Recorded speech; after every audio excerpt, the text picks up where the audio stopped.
ಇನ್ನು ಭಾರಿ ಮಳೆಯಿಂದ ಉತ್ತರ ಕರ್ನಾಟಕ ತತ್ತರಿಸಿದೆ. ರೈತರ ಪಾಲಿಗೆ ರಾಜ್ಯ ಸರ್ಕಾರ ಸತ್ತಿದೆ ಅಂತ ಸಂಸದ ಬೊಮ್ಮಾಯಿ ಕಿಡಿಕಾರ್ತಾ ಇದ್ದಾರೆ.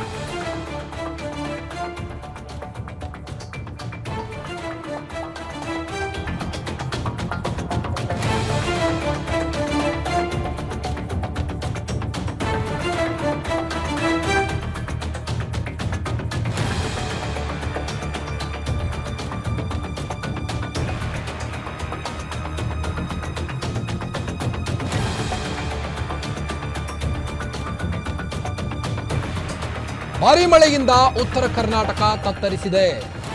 ರೈತರ ಪಾಲಿಗೆ ರಾಜ್ಯ ಸರ್ಕಾರ ಸತ್ತಿದೆ ಅಂತ ಸಂಸದ ಬೊಮ್ಮಾಯಿ ಕಿಡಿಕಾರ್ತಾ ಇದ್ದಾರೆ. ರೈತರು ಬೆಳೆದ ಯಾವ ಬೆಳೆಯೂ ಬಂದಿಲ್ಲ, ಪೂರ್ಣ ಮಳೆಯಿಂದಾಗಿ ನಾಶ ಆಗಿದೆ. ರಾಜ್ಯ ಸರ್ಕಾರವು ರೈತರ ಪಾಲಿಗೆ ಸಂಪೂರ್ಣ ಸತ್ತಿದೆ ಎಂದಿದ್ದಾರೆ. ಕೃಷಿ ಇಲಾಖೆ ರೈತರ ಪಾಲಿಗೆ ಸತ್ತಿದೆ ಅಂತ ಹೇಳಿಕೆಯನ್ನು ನೀಡಿರುವಂಥದ್ದು. ಪ್ರಾಥಮಿಕ ಸರ್ವೆ ಆಗಿಲ್ಲ, ಇಷ್ಟೆಲ್ಲ ಮಳೆ ಬರ್ತಾ ಇದ್ರು ಸಹಿತ ಯಾವುದಕ್ಕೂ ಕ್ಯಾರೆ ಅನ್ನದೆ ರಾಜ್ಯ ಸರ್ಕಾರ ಯಾವುದಕ್ಕೂ ತಲೆ ಕೆಡಿಸಿಕೊಳ್ಳದೆ ರೈತರ ಪಾಲಿಗೆ ಸತ್ತಿದೆ ಅಂತ ಹೇಳಿಕೆಯನ್ನು ಕೊಟ್ಟಿದ್ದಾರೆ.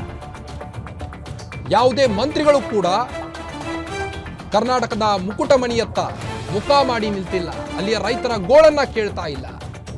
ಕಲ್ಯಾಣ ಕರ್ನಾಟಕದ ರೈತರನ್ನ ಈ ಸರ್ಕಾರ ನಿರ್ಲಕ್ಷಿಸಿದೆ ಎಂದಿದ್ದಾರೆ. ಇದರಲ್ಲಿ ಸಂಸದ ಬಸವರಾಜ ಬೊಮ್ಮಾಯಿ ಆಕ್ರೋಶವನ್ನ ಹೊರಹಾಕಿರುವಂತದ್ದು ರಾಜ್ಯ ಸರ್ಕಾರದ ವಿರುದ್ಧ.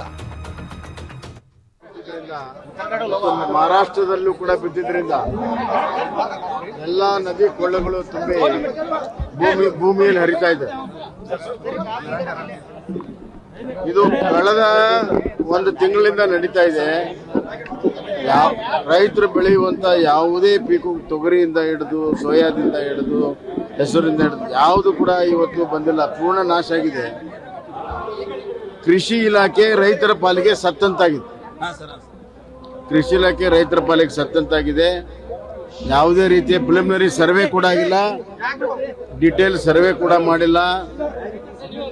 ಯಾವುದೇ ಮಂತ್ರಿಗಳು ಇಲ್ಲಿ ಬಂದು ನೋಡಿಲ್ಲ. ಮುಖ್ಯಮಂತ್ರಿಗಳಂತೂ ಕೇವಲ ವಿಡಿಯೋ ಕಾನ್ಫರೆನ್ಸ್ಗೆ ಅವರ ಬೆಳೆ ಸಮೀಕ್ಷೆ ಮುಗಿದೋಗಿದೆ. ಇಡೀ ಕಲ್ಯಾಣ ಕರ್ನಾಟಕವಾದ ರೈತರನ್ನ ಈ ಸರ್ಕಾರ ಸಂಪೂರ್ಣವಾಗಿ ನಿರ್ಲಕ್ಷ್ಯ ಮಾಡಿದೆ. ಕೂಡಲೇ ಬರಬೇಕು. ಮೊದಲನೇದಾಗಿ ಮೀಟರ್ ಪರಿಹಾರ ಕೊಡಬೇಕು, ತಾತ್ಕಾಲಿಕ ಪರಿಹಾರ ಕೊಡಬೇಕು. ಮಳೆ ಬಿದ್ದಿದ್ರಿಂದ ಮಹಾರಾಷ್ಟ್ರ